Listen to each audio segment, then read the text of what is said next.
Okay, namaste, everybody. Welcome to Pranayama with Shiv. Got a very special video for you today. I'm actually in Frankfurt and I'm interviewing Dr. Martha Havenith and Dr. Abdel Nemri. They're both neuroscientists and breathwork facilitators.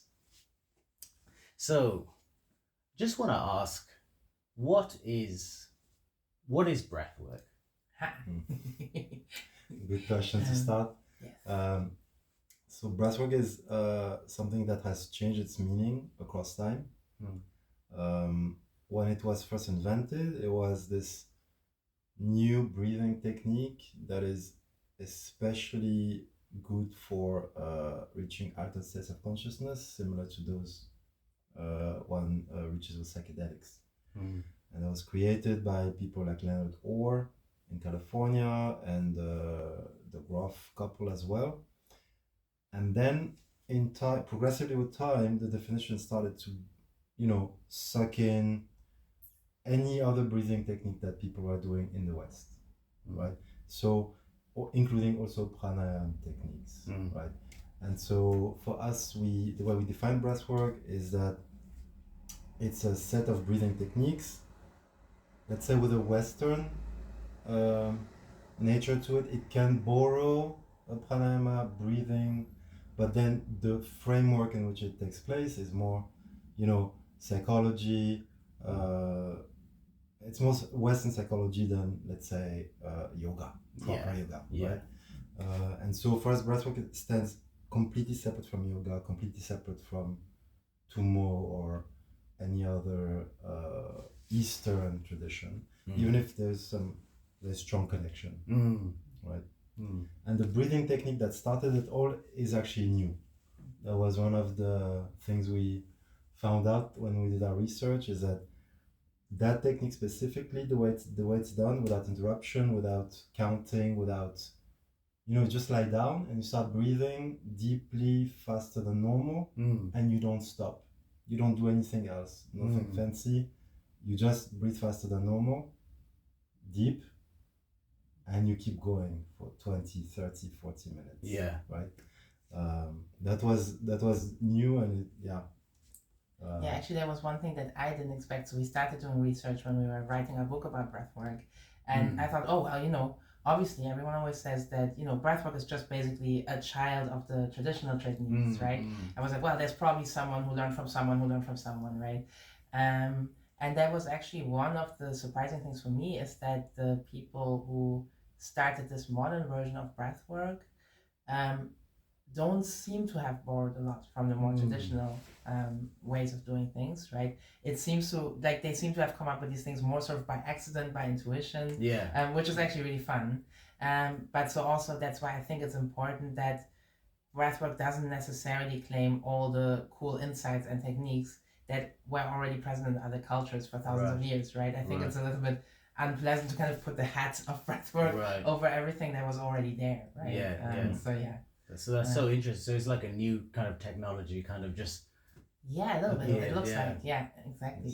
Fascinating.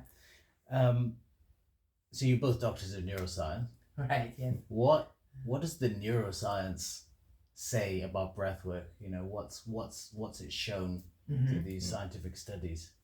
Right. Well, so the first thing is not very much yet, because we've just started, right? So there's been a few studies out now in the last sort of 2 or 3 years. So it's really, really young, this field, right?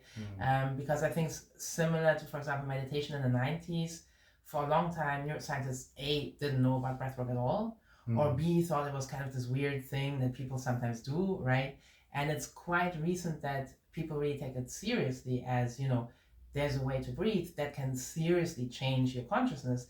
Therefore, it must be changing your brain. Therefore, there's something to research here, right? So it's quite young.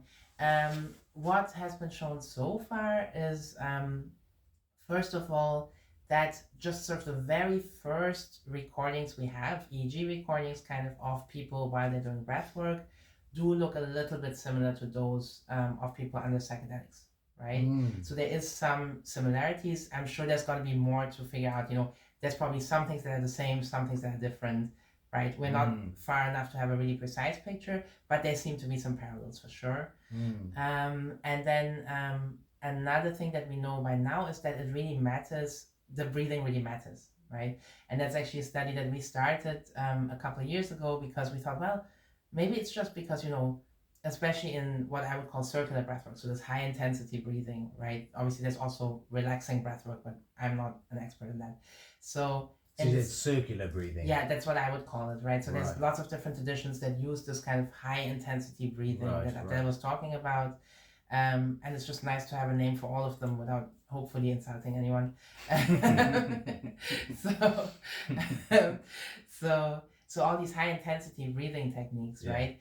One of the things we were wondering about is do they even rely really on the breath, or is it enough that you have, you know, like lots of intense music and then, you know, someone screaming in the corner and then you just feel, you know, encouraged to have more deep experiences maybe than usually, right? But what we found really is that the breath matters. So what seems to be happening is that so when you breathe more intensely, oxygen goes up, CO2 goes down in your breath, in your blood. And when CO2 goes down, it seems to be that there's sort of a threshold condition where when CO2 goes down quite a lot compared to what it normally would be, there's a point where it becomes much easier to enter an altered state of consciousness. Right. And from there, it can actually maintain for quite a while. So you don't constantly need to breathe super hard to maintain that, but it's kind of like a door. You have to kind of put your body in that slightly unusual state. Right, yeah. And then the door can open. Into like this highly oxygenated state, and then... So probably the oxygenation is probably useful, but the most important thing is low CO2. Low CO2, okay. Yeah, so actually basically by breathing strongly, you constantly breathe out CO2. Right. So there's a lot less CO2 in your blood than usually. And that seems to be one of the things that acts as a trigger, as a door opener. So that told us basically that there is a physiological mechanism that's really supporting those experiences, right? The content of those experiences is probably really up a lot to the person, to the setting, to all sorts of stuff, right? But the door opener really seems to go via the physiology and thereby probably via the neurons. That step from physiology to neurons, there's still a lot of questions about how that really goes. But I think we'll need a few years. There's a few groups now working on that. So that will be exciting to find out, actually. Yeah. And as you can see, so Marta is really passionate about mechanisms, you know, like tearing things apart, what the things that matter, which physiological thing goes up and goes down. But I think there's another way to look at it, which is clinical, right? What's breathwork good for? And now you can also expand the range. You can look at slow breathing, types of breathwork, fast breathing, combination of both, like for example in Sudarshan Kriya Yoga, which is calls themselves yoga but feels a lot like a breathwork kind of thing. And there's been a lot of clinical studies. There are also clinical studies about pranayama in India. There's like hundreds of these studies with cancer patients, with rehabilitation patients, all sorts of populations, students, you know. And most of these breathing techniques seem to help with stress management, anxiety, depression, like resilience also, or, you know, endurance, all sorts of aspects of life, breathing techniques. And you don't even have to be super selective. Most of them seem to have a positive effect on a whole range of, you know, quite common issues. Anxiety, for example, is a massive deal, right? Like anxiety disorders. So on a clinical level, it seems very helpful, and it's quite established now, right? And the big questions are really about the high ventilation breathwork. It's how it's called now, the high ventilation breathwork. Like, how far can you go with it into the psychotherapy realm, into the self-development, you know, and also spiritual, because it can also give you spiritual experiences. Yeah, cool. Yeah. Has anything like surprised you, like from the research, in particular? Yeah, we briefly talked about it earlier, that what I was surprised by is that breathwork experiences are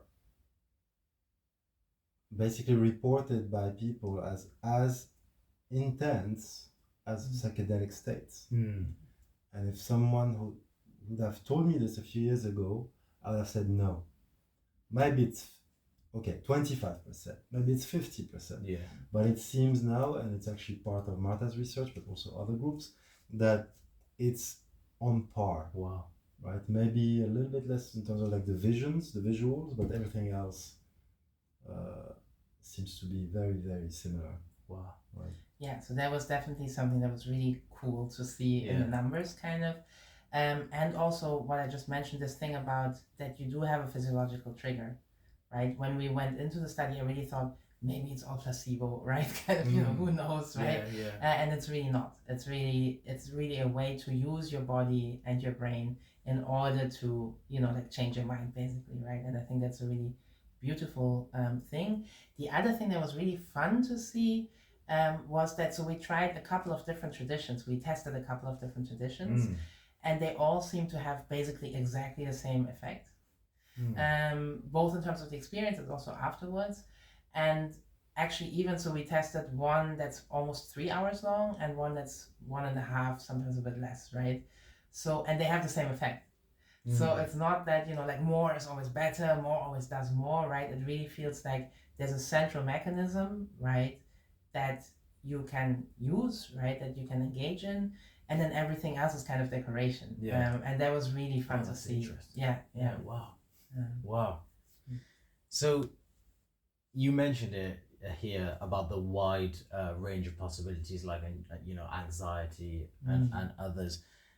Just for people at home, like if someone's never come in contact with any kind of breathwork yet, what would you say if you had to kind of summarize, like what's therapeutically possible here, do you think?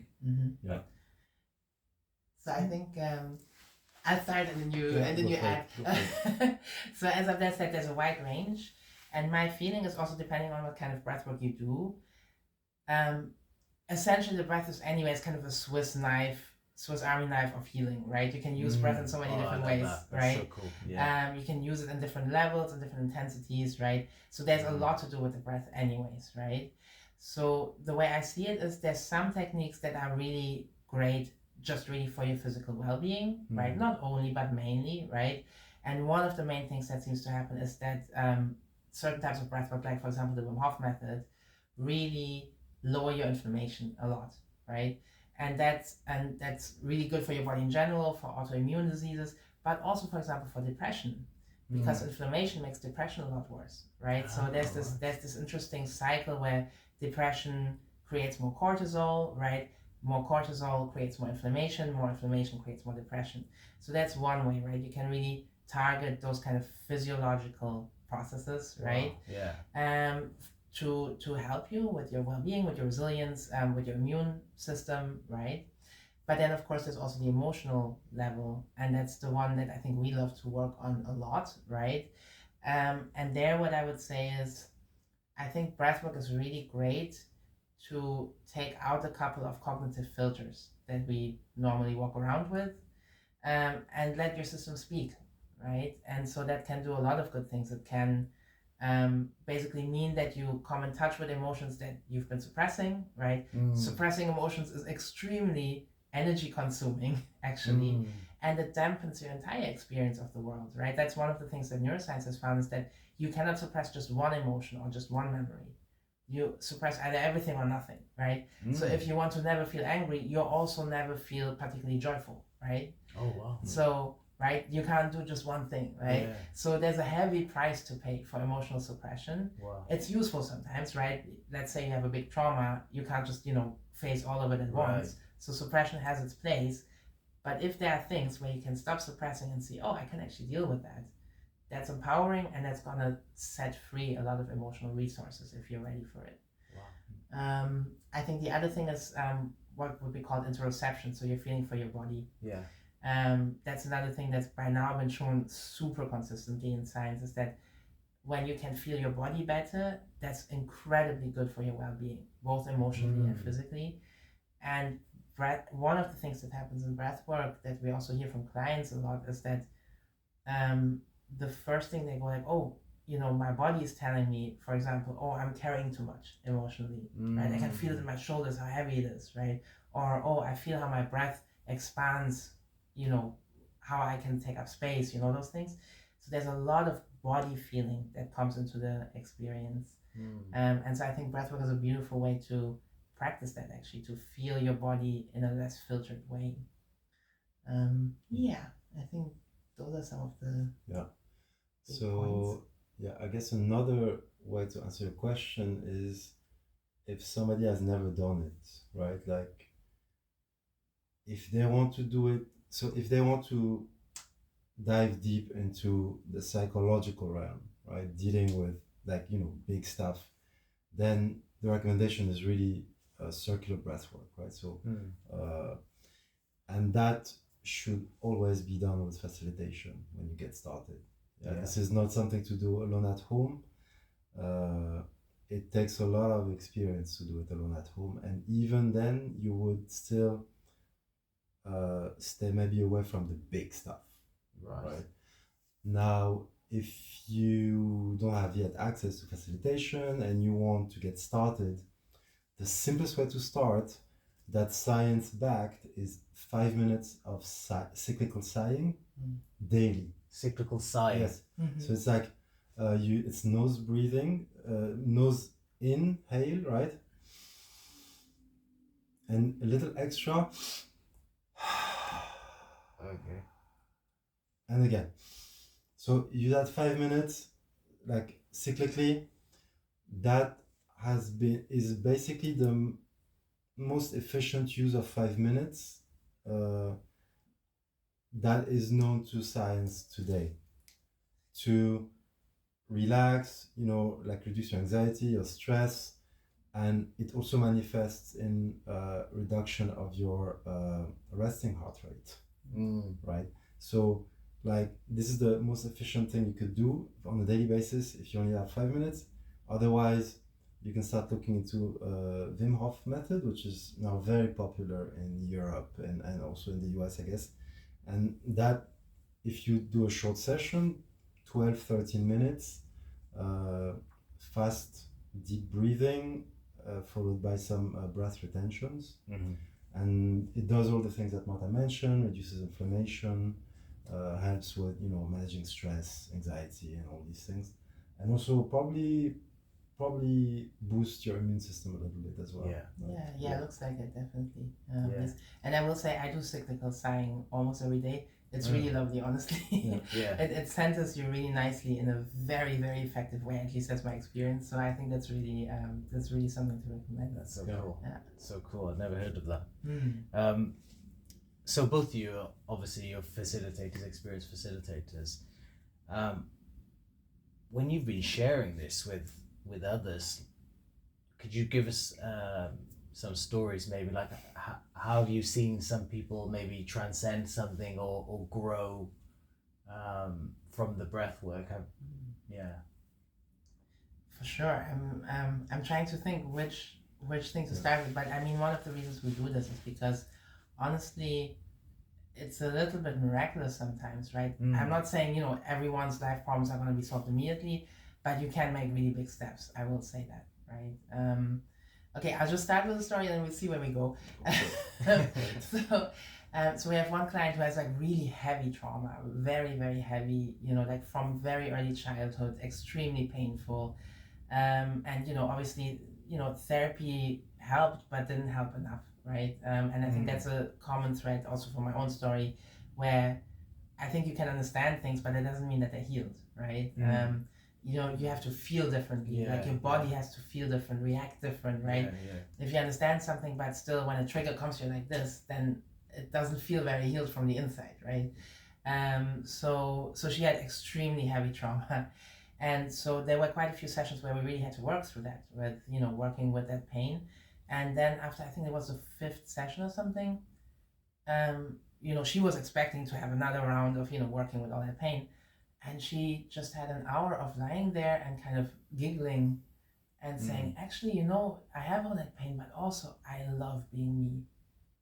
I really love it. I'm so happy with my heart, and then my heart can carry all that. And, And it was such a beautiful moment of saying, yes, we can fix things, but we don't just have to be fixing things. Yeah. That's not what it's about, right? So that is one thing I remember. That's beautiful. Yeah. That's so beautiful. Yeah. I remember another client who kind of who lost her mother very early, actually too early for her to really remember, and who had a session where she got to talk to her mom in her head, so to speak, right? And say, I'm so angry that you left me, right? And for the first time, because she had somatic symptoms in her belly and so on. And so once she said that in her experience in her head to her mom, she felt that all these symptoms were just coming out in this feeling. And she was like, I never knew that I was angry, right? I don't even know who I'm angry at. I don't have enough memories. Yeah. And then once she said that to her mom, and her mom said, I'm so sorry, I didn't want to leave so early, right? Wow. It dissolved, and there's a lot of somatic symptoms that haven't come back for her. Wow. Right? So those are the kinds of moments where, you feel so blessed to be a small part of that, right? That's incredible. Yeah. I mean, it is it's the most common thing that people have deep personal experiences that have a cathartic component where because it comes into the body, it's experienced. After that, you can let it go, right? Which is very different from, if you're remembering a situation and you ruminating and it keeps running in your mind. Should have I done this differently, or oh, this is so painful, I cannot get over this pain, right? Like sadness, grief. But when it comes into the body, specifically with breathwork, I'm guessing it's general, but with breathwork, everything starts with the body. People seem to be able to let go of, that feeling, that emotion, that memory. Don't let go of the memory, but of the emotional load that comes with that memory, and that we see frequently. And sometimes it's even too much to deal with, because if you do circle and there's 12 people and everybody has their thing, and by the time they're done reporting their experience, you're like, oh yeah. And sometimes it looks like they're breathing and they're having like a quiet time or whatever, and then they start telling you about this memory, a family member that popped up and processed this particular painful event, and so it's like Martha's memory is precise, mine is more like there's so much. Another thing I feel like I want to mention is actually also, because funny enough, there's been some sessions recently that came up with that theme, is intergenerational trauma.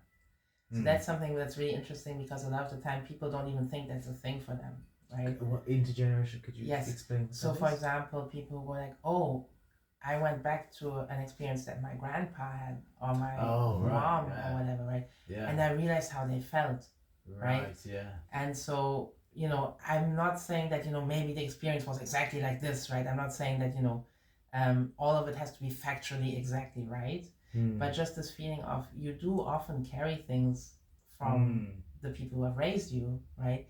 And a lot of that is very hard to access with words, right? But your body knows, right? Your body knows you're still carrying some tension from, just because, maybe one of your parents froze up every time they get into a certain situation or whatever, right? There are things we carry that are extremely hard to realize and to put into words, but your body knows. And so this is a lovely way to let that speak and to put it in its place, right? To say, oh, okay, I see, that comes through my line of ancestors, let's say, right? Yeah. So I think that's another thing that I found really moving recently. Wow, that's amazing. That's amazing. Hope you guys don't mind. I would really want to know, like, what your own journey has been to the point where you're sharing this. Who wants to start? I can start. Actually, I did start, so I should start. Shouldn't I? So for me, we were actually in London, and a friend of ours just put a documentary on TV, right after midnight, and it was about ayahuasca. Right. So this plant mixture from the Amazon. And I watched this documentary about these Canadian regular people, traveling to Peru and working with shamans and having all these transformative experiences. And for me, the whole time I was like, what is this? And why have I never heard of it? Considering the fact that every time I got the chance, I chose neuroscience, brain studies, neurophysiology, whatever. Like so in all my education, and it was never mentioned. I was like, this is so weird. This gotta be really dangerous then, right? So then I look up a few, scientific publications, and I'm like, it's not dangerous. And then I was like, this is not, no. So I was personally interested because I had some stuff I wanted to work with anyways. And I was also scientifically really curious. I was like, what is this thing? Yeah. Why? So, 5 weeks later, I was on a flight to the Netherlands, right, with a good friend of ours. And I tried it, and it was not, for me, the first time was not a cosmic experience or anything like that. But clearly something shifted. And then it became a thing that, we do regularly. And for some reason, as a warm-up for this type of work, sometimes we will do breathwork. And that's, again, the second surprise. It's like, oh, so you lie down, you breathe a little bit faster than normal, and 10 minutes later, you're gone, right? And then all sorts of processes can, start, whether it's like, the personal or the spiritual. And so that was, for a few years, or just, like part of our personal hygiene, right? Nothing, and eventually we started thinking about training, and then we did. And then we started, facilitating. And I think at some point somebody asked us to give them a training. And it was a clinic, a neuro rehabilitation clinic in Bavaria. And that's how we got to not only facilitate, but also educate facilitators. That's the, short version of the story. So for me, I think what it comes down to is basically that I was carrying quite a lot of trauma. My childhood was not easy. Not easy at all. And so, but what's funny is that I think I started very early on to realize that I had to do something about that. So I started meditating when I was, I think, 13. And then I studied psychology, and I did loads of like self-help stuff and, all this kind of thing. And that was good, right? I'm not saying that was not good. That was definitely helpful. And then I think I was around 32 or something like that, when funny enough I read a book, The Lost That Is Forever, a very good book for orphans. So I read this book, which is about the impact of the death of a parent, right?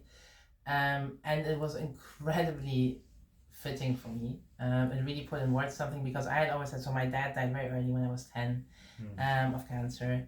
And I'd always said, well, that's something that happened to me, right? Why would that define me, right? I've gone past that and so on. And I read that book and I was like, oh, it absolutely defines me on every single level, right? And the emotions that came up through this were so intense, right, that I didn't know what to do, right? And that's the thing of, by that time we were also married, right? So I think partially also my sister knew that there was someone to catch me if I fall, right? I think that also makes a big difference. So I went very slowly, I went out of survival mode. And as part of this going out of survival mode, the feelings that came up were incredibly intense, and I didn't know what to do with them at all. And I was like, okay, I clearly can't meditate my way out of this. It's not working, right? And I understand what's happening, and that's also not helping, right? And so that's actually, I think, the reason why I was just about miserable enough to try something new. Because, for example, so Abdel at that point had found out about ayahuasca, And I was at first like, oh, you shouldn't have to take something. You should do this, by yourself through your practice, right? I was like, actually, at this point, I don't care. So in that sense, so that's where kind of our paths went into this direction. And it was an incredibly important change, right? This point of starting from experience, not from understanding, right? Yeah. And I think both psychedelics and breathwork do that. Start from the experience, right? And the lived experience in your body. And that made all the difference in the world. And then, as Abdel said, we did this a couple of years just for ourselves, right? And then, so we were very lucky because we lived in Holland during the time when ayahuasca was legal. There was like a 20-year period where it was basically legal. And so I got to do an official training as an ayahuasca guide. And as part of that, you start learning about breathwork. And I was like, oh, okay, that seems quite useful, right? So I did another training to be a breathwork facilitator. And then at first we were kind of using it in that context. And then we realized, wait a second, but this is something that can bring you really far on its own, right? And it's something where you don't need to wait for laws to change, right? You don't need like a big space. You don't need anything. You just really need you and your breath and maybe someone who holds you, right? Who supports you. And so that's how this became kind of our more central focus. So at that point, neuroscience and practice were really two different things.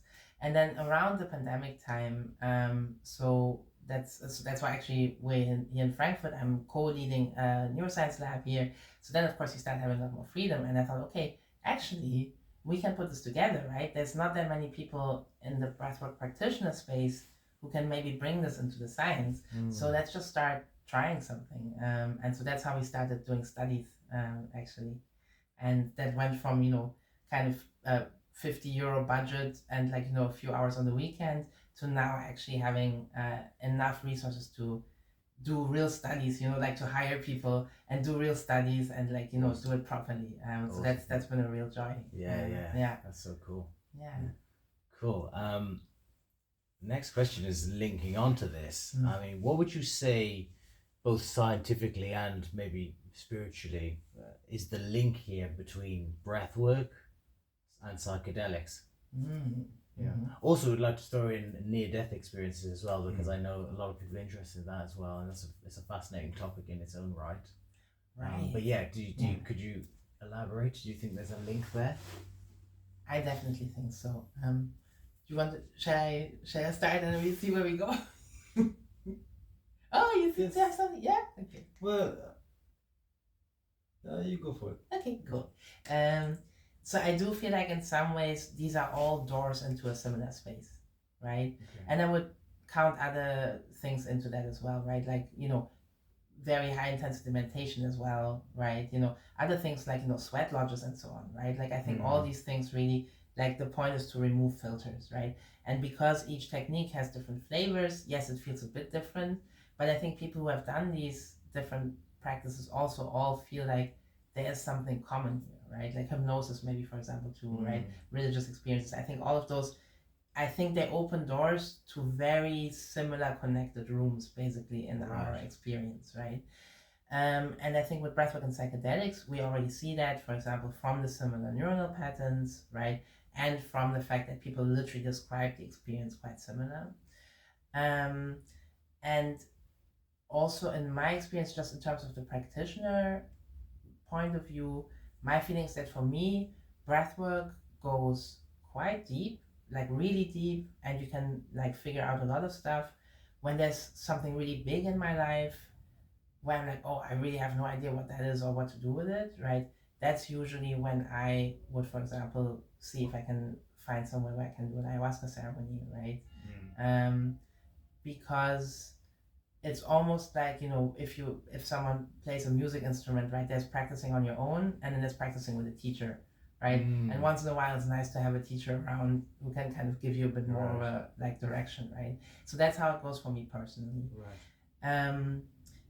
My theory about why this is all connected, I love the theory of pivotal mental states.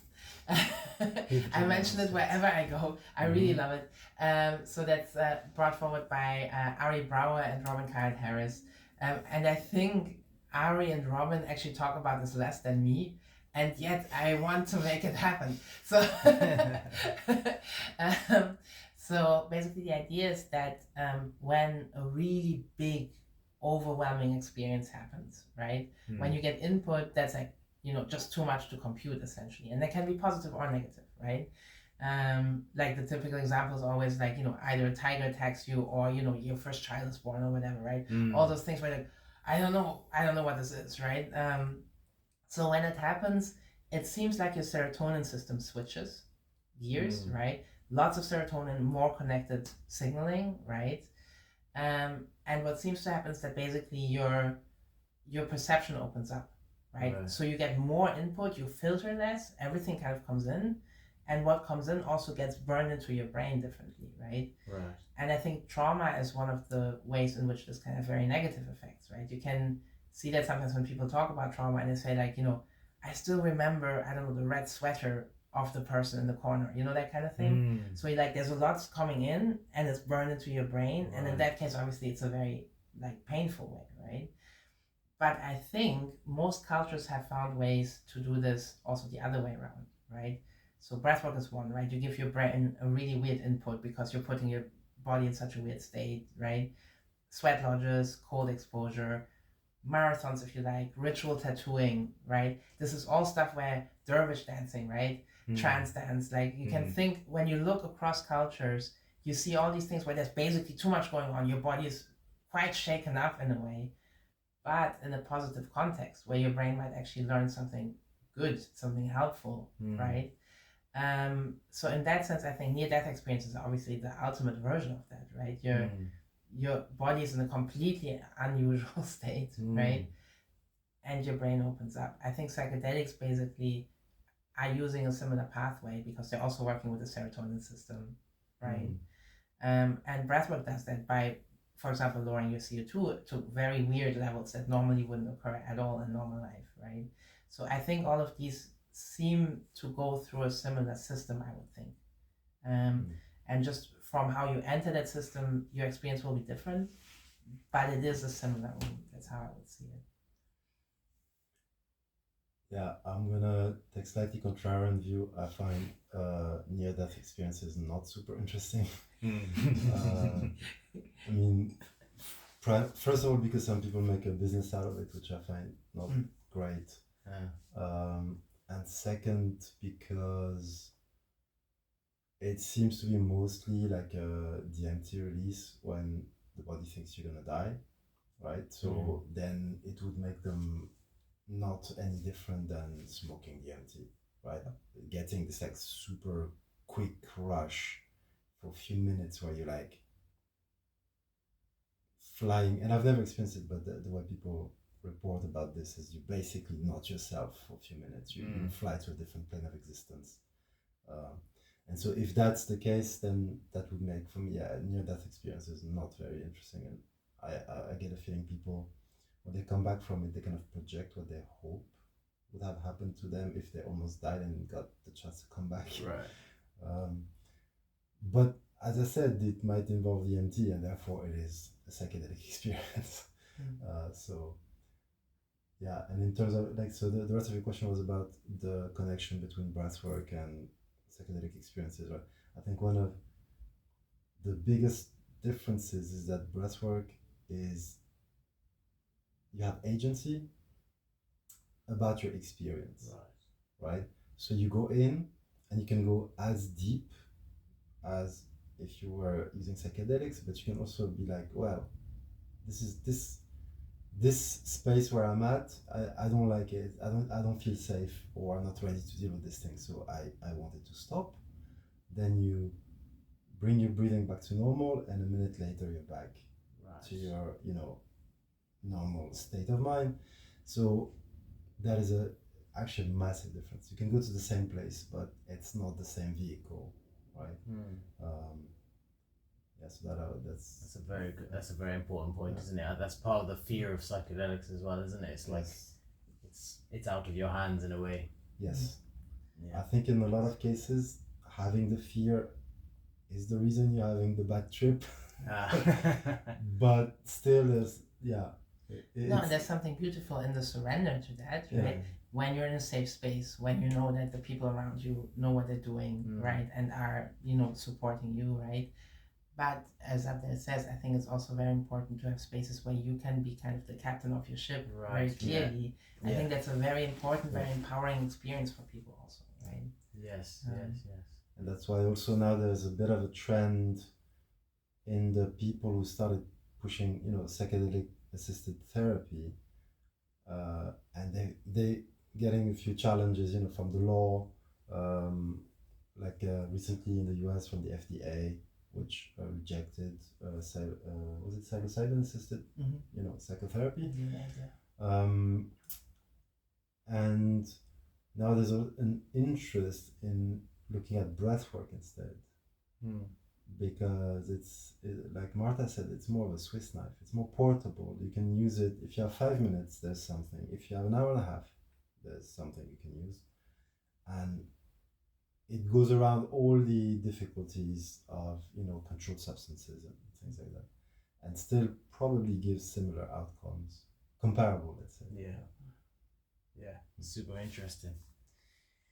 Abdel, you already mentioned this, but I just want to expand a little bit. Like, if someone wants to experience this at home, what we're talking about here, like, how can they do it? I know you said that a full-on breathwork session should be done by proper supervision and facilitation. But I wonder if you guys could expand on this a little bit. You talked also about this cyclical sighing. Yes. If you have 5 minutes, cyclical sighing is the best thing you could do, really. You can find the protocol. It's in a paper by this guy called Huberman. From a couple of years ago. So if you type cyclical sighing, you'll find what you need to, like, exactly the technique, right? That's your 5 minutes. If you have 15 minutes, Wim Hof method is really, really cool. And both of these are really backed by science. So you don't have to believe a hype or a guy saying, there's papers, you can go and read them and see exactly what you get when you do this kind of breathing.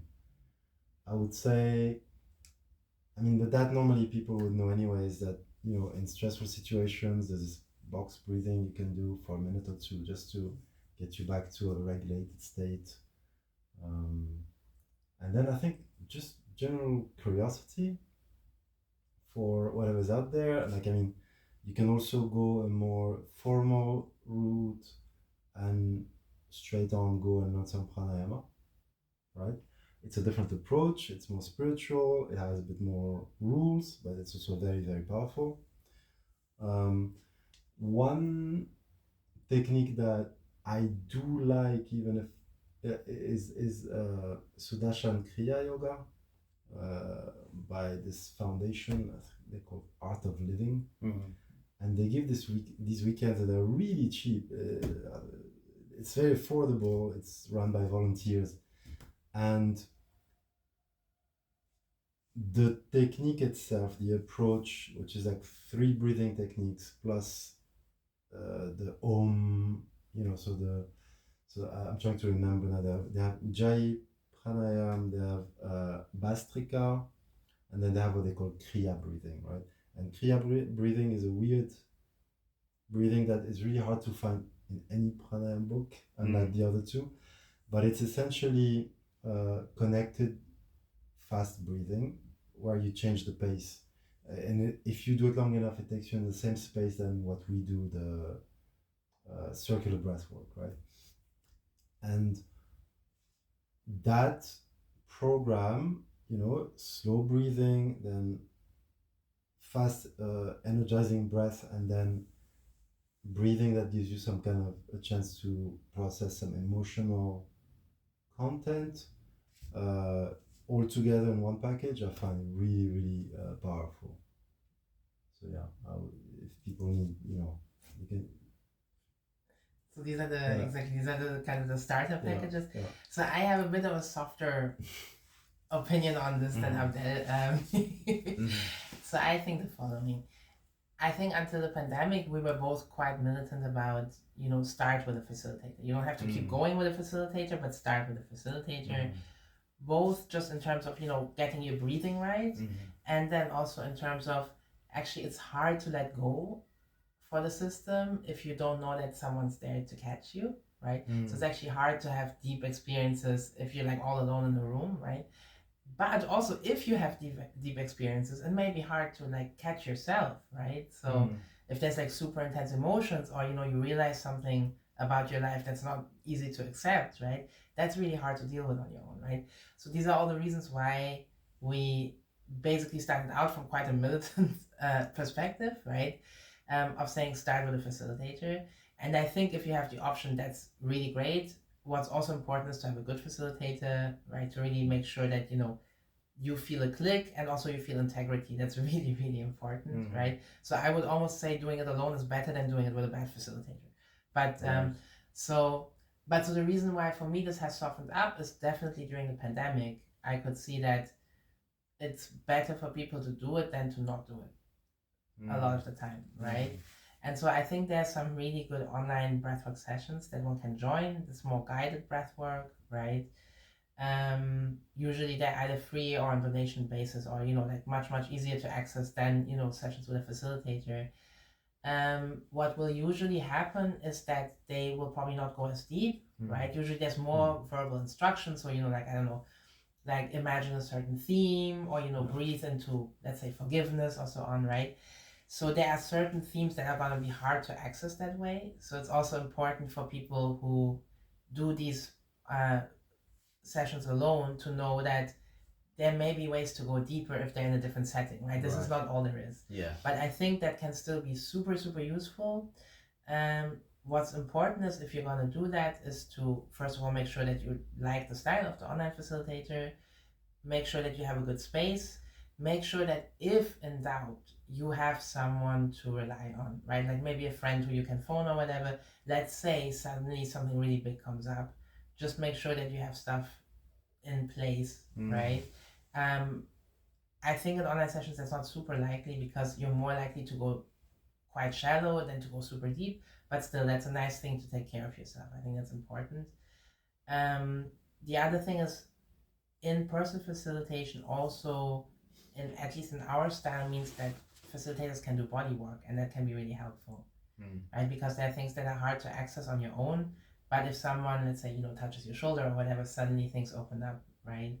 Because I think our system knows that there are a lot of things that are much easier to heal in connection than alone, right? I think humans are meant to heal in connection, right? That's why, funerals and so on, right? They're all community-based rituals, right? It's very hard to heal all alone in a room. But still, it's a good thing to do if that's the best option you have available, I think. So that would be my version of it. And speaking of online, it reminded me there's also the Soma breath, right? And it's a little bit a mix of Wim Hof and Pranayama, and a lot of breath hold, rhythm changes, and a lot of instructions. So which means you don't go super deep, but it's a nice way of sampling the different sensations you can get when you start playing around with your breath control, right? So if you're going online, then Soma breath is not a bad option. Okay, cool. This has been fascinating, guys. Is there any future projects that are going to be really interesting, really cool, something that you're working on? Yeah, definitely. I think like at the moment we're growing quite fast, so there's a lot of exciting things coming out. So first of all, our book about breathwork is already out in the German version since 2 weeks now. Oh wow! Yes, and will be out in the English version in about 4 weeks, I think. Yeah. Right. What's the book called? In English, it's the Breathwork Handbook. Wow. Very direct. Yeah. In German, it's Atemkraft. So the power of breath. So yes, so people can go check that out. We have an upcoming facilitator training in November. There's literally one spot left, so you can get that one spot. So that's in Germany, obviously. We also have a research project where we want to find out if breathwork actually sets free DMT in your brain. There's a theory that happens, but nobody knows, right? So people who go like DMT breath and so on, they don't know that. That's really just a theory. Right. But we do want to test that. So you can go on Research Hub and upvote the proposal and maybe, give 10 euros if you feel like it, because this is crowdfunded science. This is the type of research project that's really hard to fund in the classical way, right? Because it's a bit of a weird project. But if people want to find out how breathwork works, that's a good way. Amazing. We'll put the link in the video for that. Awesome. Yeah. And then we also have some ongoing research projects about how breathwork works and how it helps with trauma processing. So if people can make their way either to Frankfurt or to Berlin, they can take part in those studies. And we need both naive, so people who've never done breathwork, and people who've done a lot of breathwork. So either way, you can be part of the study, and that also really, really helps. Brilliant. Yeah. Abdel, anything? Or that was pretty much it. I think we kind of currently trying to build a program specifically for to try to introduce breathwork to psychotherapists and medical practitioners. Right. So that's ongoing, and we collaborate with different institutions. Actually, one of the funded projects that the Marta is in is with the psychotherapy clinic at Humboldt University in Berlin, right? And with those guys, we try to basically map out what's essential. You start breaking the little bits of breath work. Each component, is it useful, is it good, how should it be done? So we're kind of trying to come up with a framework or a general model of how breathwork should be done, so that it's not, because right now one thing we didn't discuss is like how diverse the field is, which means there's good but also not so good, and it can be a bit confusing, right? The fact that we never defined psychedelics in this conversation, but we have to define breathwork because nobody actually agrees on a shared definition. Trying to just get a bit of a framework where people can orient themselves easier than the way things are today. Yeah, so practitioners and clinicians can also be part of that. So if they want to get in touch, they can also, help us with that part of the research, for sure. That's amazing. Yeah, and working, I think at some point in the prep we discussed contraindications, right? Yes. And there is no definitive list of those because every organization comes up with their own. So we did the same thing, but now we're also setting up a research project to ask experts what they think should be contraindications for breathwork, and what also should be the indications. So what is it good for, and who should not do it? Right? Yes. And so it's a work in progress. We have, and you can really separate. You have the physiology, right? That, for example, will prevent you from, if you have very weak heart, lung system where you cannot exercise, then you can also not do breath work, right? Yeah. And then you have the more psychology contraindications, history of psychosis and all that. Yes. But it all needs to be really worked out properly, like the big topic, for example, psychosis, but also more subtle ways, because one of the things we have learned is that the more experience you have, the less contraindications there is for you as a facilitator, like with the people you can work with, right? Like on average, for example, being pregnant is a contraindication, but with a little bit of experience, you can work also with pregnant women. Right?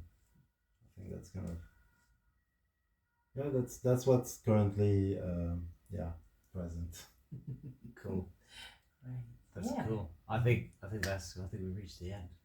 And awesome. It was super interesting, guys. Yeah, thank you so much. Thank you so much. It was really fun. Yeah, awesome. Coming over here. Yes.